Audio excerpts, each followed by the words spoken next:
Students ট্রিগোনোমেট্রির এই প্রবলেমটা দেখো, বলছে if 21 tan theta equals to 20। আচ্ছা 21 tan থিটা যদি 20 হয় তাহলে এখান থেকে tan থিটা সমান সমান আমরা বলতে পারি 20/21।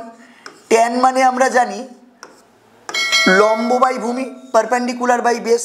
তাহলে এই লম্ব যদি 20 ইউনিট হয়, বেস যদি 21 ইউনিট হয়, আমরা পাইথাগোরিয়ান ট্রিপলেট থেকে জানি যে হাইপোটেনিউসের ভ্যালু 29 হয়।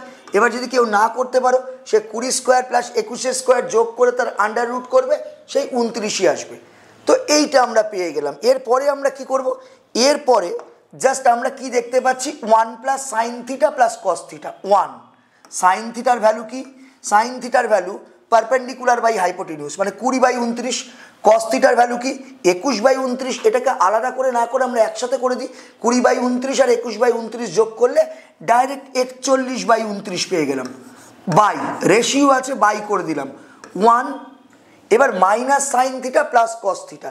কস থিটার ভ্যালু 21/29, সাইন থিটার ভ্যালু হচ্ছে 20/29। তাহলে এটা বিয়োগ করলে কি হবে? 1/29। তাহলে এই রেজাল্টটা হবে 1/29। এটা অ্যাড করলে হয়ে যাবে 70/29। এইটা ডিভাইড করলে 30/29। এই 29 কাটলো, এই রেশিওটা হয়ে গেল 7:3, কারণ এই 0 0 কাটলো।